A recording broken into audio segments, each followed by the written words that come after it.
What started out as a normal day at school took a surreal turn when a teenager's heart stopped in the middle of class. Thanks to life-saving technology, he survived where most others do not. A defibrillator, or AED, saved his life. As State Capitol reporter Chris O'Brien explains, his story could inspire a change in state law. Shock delivered. Start CPR. On the surface, 18-year-old Linton Beck is in perfect health. He runs cross-country and track, is very involved in his church, and is gearing up to go to college. You'd never know he had a cardiac arrest in class less than 2 years ago. I remember waking up that morning, going to school, walking into my second block class, which was chemistry, and then I remember being in the hospital. His school nurse at Station Camp High in Gallatin had to use an automated external defibrillator, or AED, twice to save his life. Stay calm. Follow these voice instructions. A defibrillator essentially shocks someone's heart into returning to a normal rhythm.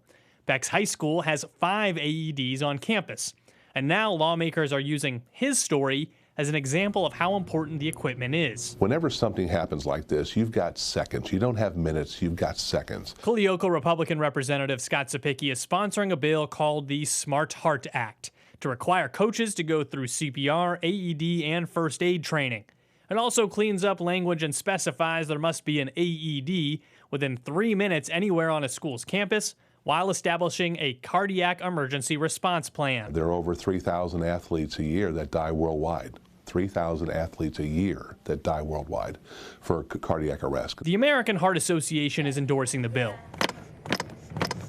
arguing it could literally mean the difference between life and death. If they do not receive help from somebody, a bystander, or in a situation like this where an AED especially is available, they do pass away. Now a senior, Make sure 911 is called now. Beck is just one of the 12% of people who have a cardiac arrest and survive. It affects all of us. It can be anybody that has a cardiac arrest. I mean, I'm a cross-country runner, so I'm in really good shape, and I thought, you know, nothing's gonna hurt me, and I mean, that's not the case. It can happen to anybody. In Nashville, Chris O'Brien.